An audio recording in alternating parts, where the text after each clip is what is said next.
नमस्कार, India voice देख रहे हैं आप। मैं हूं आपके साथ दिनकर आनंद। बुलेटिन की शुरुआत करते हैं बड़ी खबर के साथ। मेरठ से बड़ी खबर सामने आ रही है। मुठभेड़ में मारा गया गैंगस्टर अनिल दुज्जाना।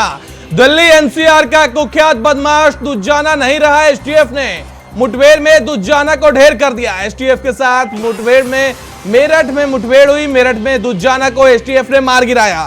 तो बड़ी जानकारी इस वक्त की इंडिया वॉइस पे आपके साथ साझा कर रहे हैं। कुख्यात गैंगस्टर अनिल दुज्जाना उर्फ अनिल नागर को एसटीएफ ने मुठभेड़ में मार गिराया है। यूपी एसटीएफ ने इस कार्रवाई को मेरठ में अंजाम दिया है।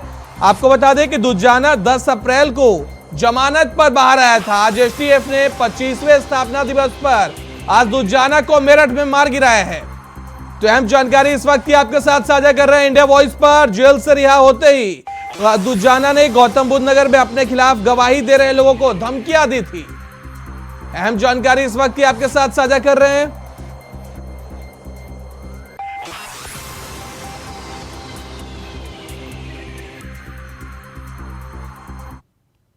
तो दुज्जाना के एनकाउंटर पे अमिताभ यस यूपी एसटीएफ के एडीजी ने क्या कुछ कहा, सुनिए। अनिल दुज्जाना सर एनकाउंटर में ढेर हो गया है सर, मेरठ में ढेर हुआ, क्या डिटेल्स है सर? अभी थोड़ी देर पहले ये जानकारी प्राप्त हुई है कि अनिल दुज्जाना जो एक रेडेड गैंगस्टर है वेस्टर्न यूपी का, और इस पर बहुत बड़ी संख्या में मुकदमे कायम है। ये जानकारी प्राप्त हुई है कि अमित थोड़ा साइड हो जाता है। कंट्रैक्ट भी था। 18 मर्डर के केसेस इस पर है। इसे एसटीएफ की मेरठ यूनिट ने एक मुठभेड़ में मार गिराया है। बाकी डिटेल्स अभी अवेटेड है। डिटेल्स मिलने पर मैं आपको बाकी जानकारी दूंगा।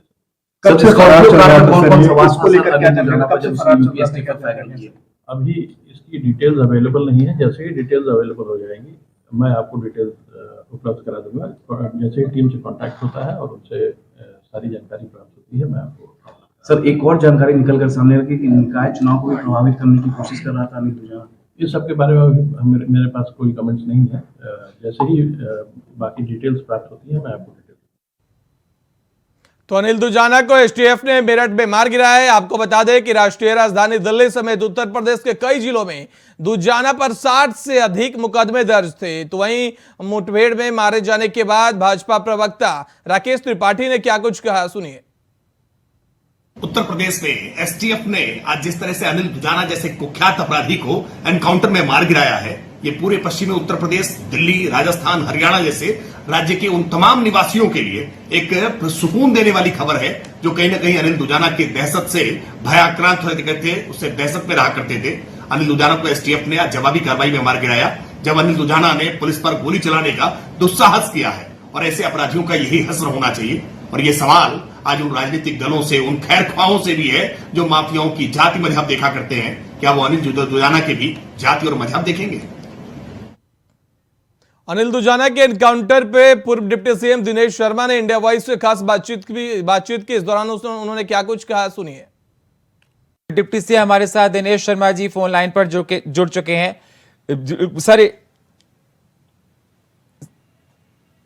सर कितनी बड़ी कामयाबी है एसटीएफ की ये सर? देखिए, जीरो टॉलरेंस की नीति पहले से ही जब शपथ ली थी 2017 में, तब से इनकी नीति चल रही है। और उन्होंने कहा था कि गुंडा मावाली अपराधी जो हैं वो उत्तर प्रदेश छोड़ दें और या अपराध छोड़ दें। अगर अपराध नहीं छोड़ते तो फिर पुलिस अपने हिसाब से कानूनी कार्रवाई करेगी और उनका स्थान जेल होगा। तमाम बड़ी तौर पर पकड़ दकड़ चली माफियाओं की, बहुत सारे लोग पकड़े गए, जेल भेजे गए। कुछ लोगों ने प्रतिकार किया और पुलिस पे गोली चलाने का दुस्साहस किया। तो ऐसे समय निश्चित रूप में पुलिस के द्वारा कार्रवाई की गई और कई जगह ऐसे घटनाएं हुई हैं, उसमें से एक आज ये घटना भी शामिल है। दिनेश जी, पहले राणा और अब दुज्जाना, किस प्रकार का मैसेज जाता है? देखिए, मैसेज के लिए पुलिस कार्रवाई नहीं करती और सरकार ने भी मैसेज के लिए कोई किसी को मुठभेड़ का काम नहीं हुआ है। एक सामान्य प्रक्रिया के अंतर्गत माफियाओं की कार्रवाई चल रही है और उसमें जो भी माफिया अपना हथियार उठाता है तो निश्चित रूप में उसका उसी भाषा में पुलिस जवाब देती है।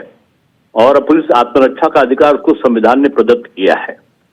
और अपने 62 मुकदमे में वो है, एक अपराधी तो पूर्वांचल का 220 मुकदमे थे। एक पूर्वांचल का माफिया और उसके ऊपर भी 150 से ऊपर मुकदमे। तो अगर पुलिस कार्रवाई कर रही है तो निश्चित पे मान के चलिए कि निष्पक्ष कार्रवाई है, जाति और धर्म के आधार पर नहीं है। लेकिन दिनेश जी, हमेशा आपके विरोधी हमेशा आप पर यह आरोप लगाते रहते हैं कि जाति और धर्म के आधार पर आप एनकाउंटर करते हैं, ये कार्रवाई करते हैं, इस पर आप क्या कहना चाहेंगे? कौन सी जाति को देख के किया गया? राणा कौन सी जाति को देख के किया गया? अपराधी की जाति नहीं होती, अपराधी के अपराध होते हैं और उन अपराधों के आधार पर पुलिस कार्रवाई करती है। इस मंच से, इंडिया वॉइस के मंच से आपको संदेश देना चाहेंगे उन माफियाओं के लिए, अपराधियों के लिए? निश्चित रूप से उत्तर प्रदेश छोड़ दें जो माफिया हैं, या अपराध छोड़ दें, और अगर अपराध नहीं छोड़ते तो उनका स्थान जेल में है। ये स्पष्ट संदेश मुख्यमंत्री का शपथ ग्रहण के समय से ही है। शुक्रिया सर हमारे साथ जुड़ने के लिए, बातचीत करने के लिए। तो अनिल दुजाना को आज एसटीएफ ने मेरठ में मार गिराया है। आपको बता दें कि अनिल दुजाना पर राष्ट्रीय राजधानी दिल्ली समेत उत्तर प्रदेश में 60 से अधिक मुकदमे दर्ज थे। आपको बता दें कि आप अंदाजा इस चीज से लगा सकते हैं कि अनिल दुजाना कितना खतरनाक हो सकता है प्रशासन के लिए, कि आमतौर पर जब प्रशासन किसी भी बदमाश को कोर्ट ले जाती है तो नॉर्मली ले जाती है, लेकिन अनिल दुजाना को बाकायदा बुलेट प्रूफ जैकेट में पुलिस ले जाती थी हमेशा कोर्ट। और वहीं दुजाना को लेकर कहा जाता था कि दुजाना उत्तर प्रदेश के मेरठ का छोटा शकील है। खबर पर ज्यादा जानकारी के लिए हमारे साथ हमारे संवाददाता नितिन चौधरी न्यूज रूम से हमारे साथ जुड़ गए हैं। नितिन, मेरठ का छोटा शकील कहा जाता था अनिल दुजाना को, आखिर ये कितना खतरनाक था? देखिए दिनकर, बिल्कुल मेरठ का छोटा शकील अनिल दुजाना को कहा जाता था, क्योंकि एनसीआर में एक बड़ा नाम था अनिल दुजाना का। आपको बता दें कि अभी कुछ ही दिन पहले उत्तर प्रदेश सरकार ने 65 लिस्ट जो है माफियाओं की जारी की थी, जिसमें से अनिल दुजाना का नाम सबसे पहले दिया गया था। पश्चिम उत्तर प्रदेश की बात की जाए तो, और एनसीआर की जो बात की जाए तो अनिल दुजाना और सुंदर भाटी समेत ऐसे वो कुख्यात बदमाश थे जिनका नाम जो है उत्तर प्रदेश सरकार ने जारी किया था। क्योंकि अभी बता दें कि सुंदर भाटी की बात की जाए तो सुंदर भाटी अभी फिलहाल जेल में है। अनिल दुजाना अभी कुछ ही दिन पहले, एक हफ्ते पहले जेल से बाहर आए थे, तिहाड़ जेल से बाहर आने के बाद उन्होंने जो है शुरू से ही रंगदारी का काम किया है। उन्होंने माफियाओं को जो है डराने का काम किया है, जमीनों को कब्जाने का काम किया, तमाम ऐसी ऐसी चीज़ों को देखते हुए अनिल दुजाना ने ऐसे कार्य किए थे। लेकिन अभी बता दें कि अभी कुछ ही दिन पहले अनिल दुजाना जब जेल से बाहर आया था, जो रंगदारी का काम उसने किया था तो किसी से 5 लाख रुपए जो है रंगदारी की थी। उस पर 1 दर्जन से ज़्यादा मुकदमे जो है ग्रेटर नोएडा के बादलपुर थाना क्षेत्र के अंतर्गत लिखे गए हैं। क्योंकि नोएडा कमिश्नरी जो लक्ष्मी सिंह है, उन्होंने साफ तौर पर भी दिशा निर्देश दे दिया था कि ऐसे गैंगस्टरों के खिलाफ लिस्ट बनाई जाए, उनको चिन्हित किया जाए, जो यहाँ गैंगस्टर हैं गौतम बुद्ध नगर के अंदर, उन गैंगस्टरों के ऊपर जो कार्रवाई की जाए। क्योंकि उससे पहले भी अभी कुछ दिन पहले जो थी वो कार्रवाई यहाँ पर की गई थी। कार्रवाई में तमाम जो है इसके गुर्गे थे अनिल दुजाना के, उनके ऊपर से पहले से ही शिकंजा कसते हुए गौतम बुद्ध नगर पुलिस जो है अलर्ट नजर आ रही है। क्योंकि अनिल दुजाना जब जेल से बाहर आया था, उसको चप्पे चप्पे पर नजर बनाने की जो बात यहाँ रखी गई थी कि उत्तर प्रदेश सरकार से भी जो जारी की गई लिस्ट जारी की गई थी, उसमें 65वां नंबर जो था अनिल दुजाना का था उस लिस्ट में। लिस्ट के बाद जैसे ही लिस्ट जारी की गई तो अनिल दुजाना के गांव में और उसके आसपास के जो इलाके जो उसके गुर्गे हैं, उन पे पूरी तरीके से नोएडा पुलिस नजर बनाई हुई थी। क्योंकि अभी कुछ दिन पहले जब अनिल दुजाना जेल से बाहर आया था तो उसने 5 लाख रुपए की जो रंगदारी मांगी थी। और आपको बता दें जो पूर्व प्रधान है हरिंदर, उससे भी जो है पहले उसने रंगदारी मांगी थी। उसकी घरवाली जो संगीता है, उससे रंगदारी का मामला सामने आया था। उसने जो है 2 मुकदमे अभी हाल में ही 1 हफ्ते पहले 2 मुकदमे जो है बादलपुर थाना क्षेत्र में दोबारा लिखे गए थे। ऐसे जिस तरीके से पहले जो है दुजाना गांव को जो है सुंदर नागर के नाम से जाना जाता था दुजाना गांव को, क्योंकि हालांकि जिस तरीके से सुंदर नागर जो है उसके जाने की एनकाउंटर में ढेर कर दिया गया था, तो फिर अनिल दुजाना के नाम से जो है दुजाना गांव को जाना गया था। यहाँ पर तमाम ऐसे कुख्यात बदमाशों को जो है यहाँ पर हिस्ट्री थी। और जो आपको बताएं कि जो दुजाना गाँव है उसमें चप्पे चप्पे पर नजर बनाए रखते थे वहाँ के जो लोग हैं। अनिल दुजाना के नाम से ही जानते थे, अनिल भैया के नाम से उसे पुकारा जाता था। कहते थे कि अनिल दुजाना के नाम से इस गांव को फेमस होने की बात भी कही गई थी। और कहा जाता है कि सबसे बड़ा गांव दुजाना गांव और ग्रेटर नोएडा के अंदर, जहां पुलिस प्रशासन पूरी तरीके से अलर्ट हो गया था।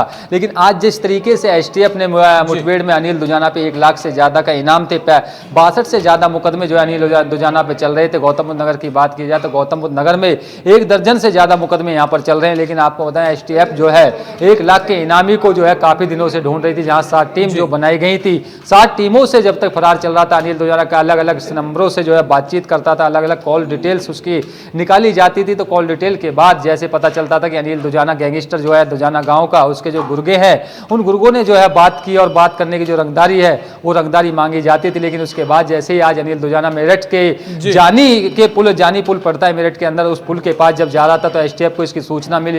एसटीएफ ने और जो आगे संबंधित पुलिस थाना है उसने जो है इसके सहयोग से, दोनों लोगों के सहयोग से जो है इस मामले को पूरी तरीके से जो है कंट्रोल करने की कोशिश की। उससे जो है उसने फायरिंग की अनिल दुजाना ने। अनिल दुजाना की फायरिंग के बाद उधर से एसटीएफ ने जो है फायरिंग स्टार्ट की तो अनिल दुजाना को जो है मार गिराया था एसटीएफ ने।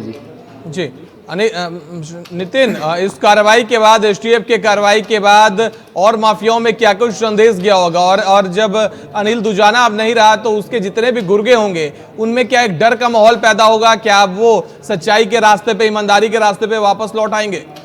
देखिए दिनकर, बिल्कुल जिस तरीके से अनिल दुजाना का आज एसटीएफ के द्वारा जो है एनकाउंटर कराया गया, एनकाउंटर हुआ है, एनकाउंटर में उसको ढेर कर दिया गया, तो उसके जो गुर्गे हैं उसमें जब ये खबर पहुंची तो खबर पहुंचने के बाद जो है पूरे इलाकों में सनसनी फैल गई है। क्योंकि अभी को एक हफ्ते पहले जब अनिल दुजाना तिहाड़ जेल से आया था, तिहाड़ जेल के आने के बाद उसने जब दोबारा रंगदारी का स्टार्ट काम किया तो काम करने के बाद वो जो है ज़्यादातर दुजाना गाँव में नहीं रहता था। आखिरकार वो जो है दिल्ली के जो है किसी एक ऐसे इलाके में रहता था, पौष इलाके में रहता था, जहाँ जिस तरीके की ऐसी कोई पुलिस भी नहीं पहुंच पाती थी। तो उसके बाद जब वहां से वो फोन पे बैठ कर कंटिन्यू अपने लोगों से बातचीत करता था, और साथ ही जो उसके गुर्गे हैं, जो उसके जो साथी हैं, उन साथियों को किस तरीके की किस तरीके की जो घटना को सामने आने के बाद आखिरकार वो कांपे हुए हैं। क्योंकि पहले ही उत्तर प्रदेश सरकार ने साफ तौर पर कह दिया था, योगी आदित्यनाथ ने कह दिया था माफियाओं को जो है मट्टी में मिलाने का काम उत्तर प्रदेश सरकार करेगी, योगी आदित्यनाथ की सरकार करेगी। वही पुलिस प्रशासन पूरी तरीके से अलर्ट था। अभी एक हफ्ते पहले जब आया तो पुलिस प्रशासन उसको चप्पे चप्पे पर नजर बनाई थी, उसके ऊपर जो है निगरानी की जा रही थी कि अनिल दुजाना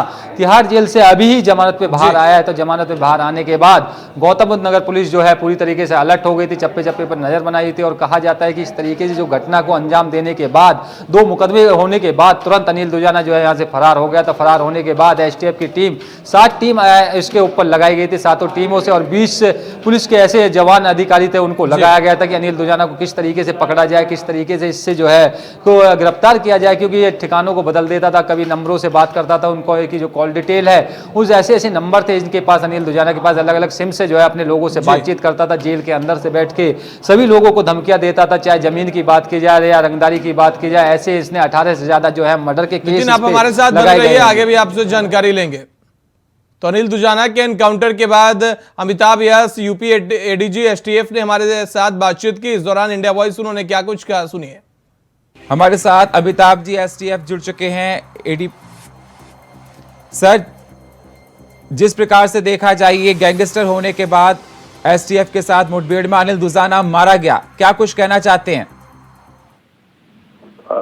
आज एसटीएफ ने अपने 25 वर्ष पूरे किए हैं जी। आज अनिल दुजाना जो पश्चिम यूपी का एक बड़ा ही ड्रेडेड गैंगस्टर है, भाड़े पर हत्या करना, रंगदारी वसूलना, विवादित प्रॉपर्टी पर कब्जा करना, अवैध बालू अवैध खनन कराना, औद्योगिक इकाइयों से ट्रांसपोर्टरों से जबरदस्ती वसूली करना, इस प्रकार के कार्यों में पिछले 20 साल से अधिक से ये संलिप्त रहा है। आज एसटीएफ मेरठ यूनिट के साथ मुठभेड़ में मारा गया है। इतनी ही जानकारी उपलब्ध है, बाकी जानकारी उपलब्ध होने पर मैं अवगत करूँगा। कितने राउंड फायरिंग की गई अमिताभ यश जी, कुछ जानकारी है इस बारे में? ये डिटेल्स उपलब्ध नहीं है अभी। ये डिटेल्स जब एसटीएफ की टीम अपना काम पूरा कर लेगी। सर, ये कितना कुख्यात अपराधी था? दुजाना कितना कुख्यात अपराधी था सर? अनिल दुजाना के बारे में मैंने बताया कि ये इस पर 40 से ज्यादा अपराध की लिस्ट हमारे पास है। 18 केसेस हैं मर्डर के। भाड़े पर हत्या करना इसके पेशे में शामिल रहा है। पश्चिम यूपी का काफी कुख्यात अपराधियों में जी। अमिताभ जी, जब मुठभेड़ हुई तब ये अकेला था, इसके साथ और लोग भी थे, इसके साथी थे? अभी हमारी टीम से मेरी बात नहीं हुई है। जैसे ही बात हो जाती है सारी डिटेल्स उपलब्ध हो जाती है, मैं आपको बता दूंगा। थैंक यू सर हमारे साथ जुड़ने के लिए।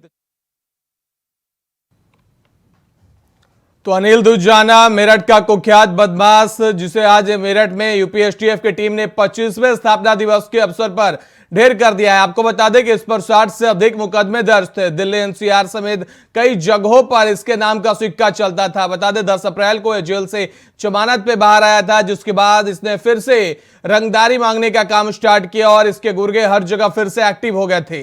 आज पुलिस को सूचना मिली, जिसके बाद यूपी एसटीएफ ने आज मेरठ में इसे ढेर कर दिया। आपको बता दें कि इस पर 60 से ज्यादा मुकदमे दर्ज थे। अनिल दुजाना गौतम बुद्ध नगर में दादरी क्षेत्र के दुजाना गांव का रहने वाला था और पिछले करीब 3 दशकों से जुर्म की दुनिया में सक्रिय था। अलग अलग जिलों में करीब 60 से अधिक मुकदमे इस पर दर्ज थे। आपको बता दें कि अनिल दुजाना योगी आदित्यनाथ के हिटलिस्ट में शामिल था। योगी आदित्यनाथ की हिटलिस्ट में 65 माफियाओं की लिस्ट जारी की गई थी, जिसमें अनिल दुजाना का नाम शामिल था। अनिल नागर उर्फ अनिल दुजाना गांव का रहने वाला है। आपको बता दें इस पे 60 से अधिक मुकदमे दर्ज हैं। यूपी एसटीएफ ने आज मेरठ में इसे मुठभेड़ में मार गिराया है। तो अहम जानकारी इस वक्त इंडिया वॉइस पे आपके साथ साझा कर रहे हैं। कुख्यात गैंगस्टर अनिल दुजाना उर्फ अनिल नागर को एसटीएफ ने मार गिराया।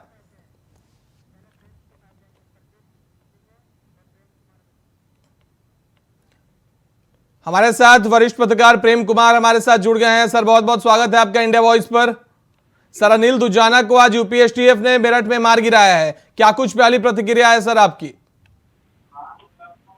देखिए, मुठभेड़ हमेशा जायज ही माना जाता है जी। कि मुठभेड़ की परिस्थितियां ऐसी होती हैं कि जब अपराधी का जान लेना इसके सिवा कोई विकल्प नहीं होता है जी। तो निश्चित रूप से अपराधी ने ऐसा काम किया होगा जिससे कि पुलिस को गोली चलानी पड़ी जी। लेकिन हाँ, चर्चा तब होती है जब मुठभेड़ फर्जी हो और फर्जी होने को भी जायज ठहराया जाए, तब जाकर के उस पर चर्चा होती है। एक अपराधी मारा गया है और ये अपराधी जितने अपराध इसने किए हैं जी, वो सारे अपराध पुलिस प्रशासन की विफलता की भी कहानी है।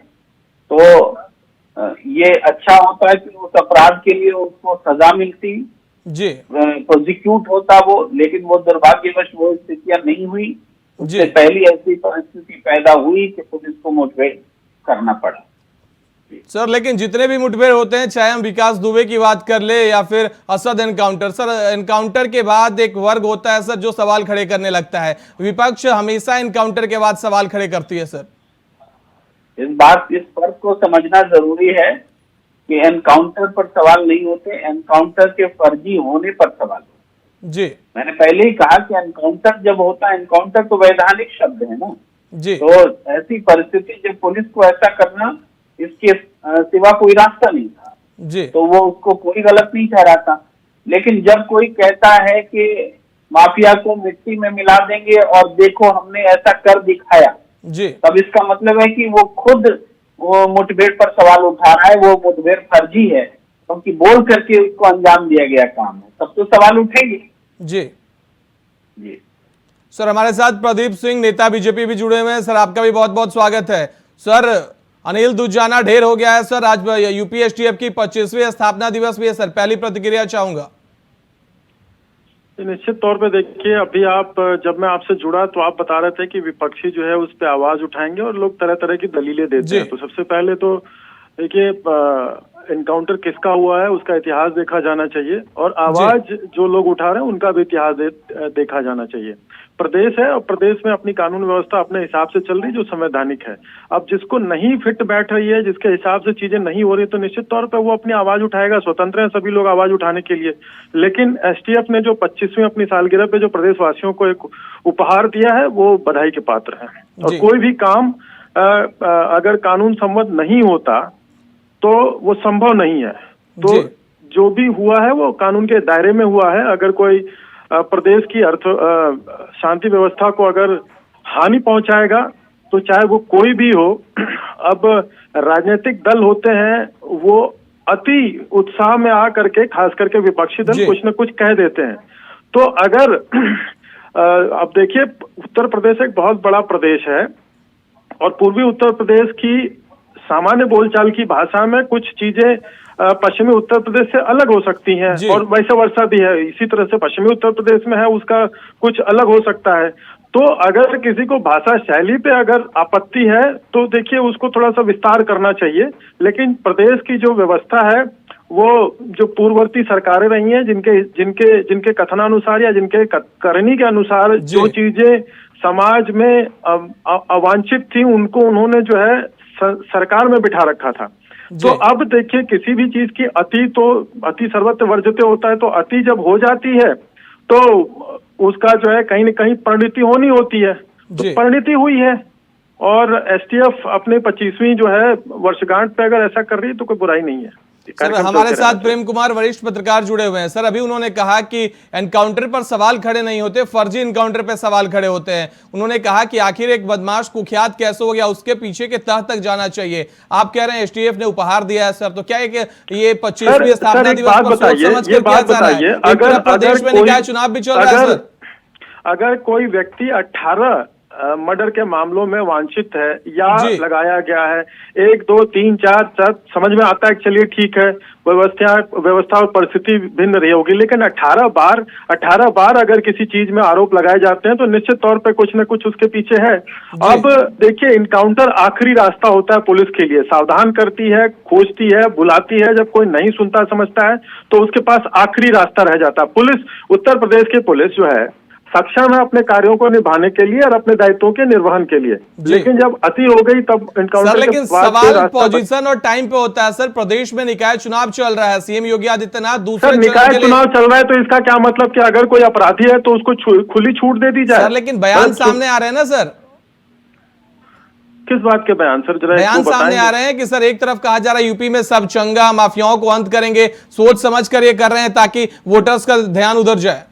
ये इनकी सोच है सर, वोटर्स का ध्यान। देखिए कुछ आवश्यक सेवाएं होती हैं, अब फायर ब्रिगेड है और चुनाव झोल रहा है तो फायर ब्रिगेड का रास्ता रोका जाएगा तो क्या कहा जाए, वो भी तो आवश्यक सेवा है ना। अगर फायर ब्रिगेड का कोई रास्ता रोका है, बने रहिए हमारे साथ। ओपी सागर पूर्व आईपीएस जुड़ गए हैं। सर बहुत बहुत स्वागत है आपका इंडिया वॉइस पर।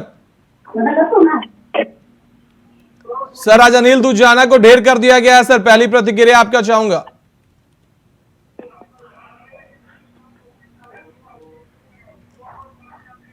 सर आवाज मिल पा रही है आपको? मिल रही है। सर अनिल दुजाना को ढेर कर दिया गया है सर 25वें स्थापना दिवस पे आज। जी आप मेरी आवाज पा रहे हैं? आ रही है सर, आ रही है आपकी आवाज। जी बताइए। सर आज ढेर कर दिया गया है सर दुजाना को, इसके बाद तमाम तरह के सर सवाल भी खड़े हो रहे हैं, कुछ लोग सवाल खड़े हैं, कुछ लोग यूपीएसटीएफ को बधाई दे रहे हैं। सर आपकी प्रतिक्रिया? मैं भी यूपीएसटीएफ को बधाई दूंगा। अनिल दुजाना जैसा अपराधी जो है अगर मारा जाता है तो इसको ये तो खुशी की बात है। उसका इतना आतंक है पश्चिमी उत्तर प्रदेश में, खासतौर से दिल्ली एनसीआर में, और तो अगर ऐसा आतंक खत्म किया जा रहा है तो बहुत अच्छी बात है जी। तो मैं तो इसको वही कहूंगा कि इसमें कोई दो राय नहीं होनी चाहिए सर। लेकिन विपक्ष की तरफ से सर सवाल खड़े होते हैं कि सर आखिर ठोको नीति कब तक प्रदेश में चलते रहेगी? सर प्रशासन भी है सर, न्यायालय के पास आज कोई भी बदमाश और कोई भी माफिया पहुंच ही नहीं पाता, उसके पूरे सरगना का लिस्ट तो सामने आ ही नहीं पाता सर। नहीं देखिए ये तो कोई ऐसा तो है नहीं जानबूझ के एनकाउंटर किया जाता है जी। और अगर जानबूझ के किया जाता है तो उनके खिलाफ पुलिस में कंप्लेंट्स आती हैं, कोर्ट में कंप्लेंट आती है, उसके बाद में मुकदमे भी कायम हुए हैं पुलिस वालों के खिलाफ। लेकिन देखिए ठोको वाली नीति जो है वैसे बुरी नहीं है। अगर आम जनता की अगर दृष्टि से देखें कि ऐसे अपराधी जो कि अंदर रहें या बाहर रहें कोई फर्क नहीं पड़ता, उनका जो आपराधिक साम्राज्य है वो ऐसा बरकरार रहता है। तो इसलिए वो जब ऐसे लोगों को मारा जाता है, चाहे पब्लिक द्वारा रिटेलिएशन में मार दिया जाए, कभी कभी देखिए चेन खींचते हुए बदमाश को पकड़ लेते हैं, चोर को पकड़ लेते हैं, तो इसको पब्लिक पीट के मार देती है। अंततः लोग बड़े सुकून की सांस लेते हैं, चैन की सांस लेते हैं। इसलिए मैं समझता हूँ कि इसमें कोई दिक्कत नहीं है ऐसे लोगों को जो है। और लेकिन एसटीएफ वगैरह ने कितनी मेहनत की होगी, कब कितनी बार सर्वेलांस लिया होगा, सारी इसकी लोकेशन ट्रेस की होगी और फॉलो किया होगा, और ये सब बदलाव अटैक जरूर करते हैं पुलिस पे, जितनी बार जाते हैं रास्ता नहीं है। तो पुलिस पे अटैक करने की भागने की कोशिश करते हैं, उसी में एनकाउंटर हो जाता है। जी प्रेम सर, मैं आपके पास आना चाहूंगा। सर, पूर्व आईपीएस ओपी सागर जी कह रहे हैं ठोको नीति बुरी नहीं है सर, पुलिस ने कितना मेहनत किया होगा, लेकिन सर इसके पीछे जो एक पूरा सरगने का लिस्ट होता है कि आखिर ये 3 दशकों से कैसे चल रहा था, ये तो सर पता ही नहीं चल पाता। जी, ओपी सागर जी सर एक पहलू पर जोर दे रहे हैं जी। वास्तव में ये अपराधी एक हफ्ता पहले ही तो जेल से छूटा था जी। ये पुलिस की नाकामी से जेल से छूटा था। पुलिस अगर सशक्त तरीके से उसको प्रोसिक्यूट करती तो वो जेल से क्यों छूटता? वो इतना ही दुर्दांत था तो जेल से छूटता क्यों? और जब जेल से छूटा तो उसको एक हफ्ते में एनकाउंटर हो रहा है। मैं नहीं जानता उसकी परिस्थितियां, मैं मानता हूँ पुलिस ने सही एनकाउंटर किया, लेकिन वो पहलू जिसकी वजह से वो जेल से छूटा इसके लिए तो पुलिस जिम्मेदार है। और जब हम न्याय प्रोसिक्यूट नहीं करा पाते हैं, कानून के हिसाब से सजा नहीं दिला पाते हैं, तो हम कहेंगे कि जनता मार दे या पुलिस एनकाउंटर कर दे तो उससे जनता सर आप तीनों को जुड़ने, सर आप तीनों का बहुत बहुत धन्यवाद सर इंडिया वॉइस पर जुड़ने के लिए। सर आगे भी आपसे फिर किसी मुद्दे पर मुलाकात होगी। इस बुलेटिन में फिलहाल इतना ही। देश दुनिया की बाकी खबरों के लिए देखते रहिए इंडिया वॉइस।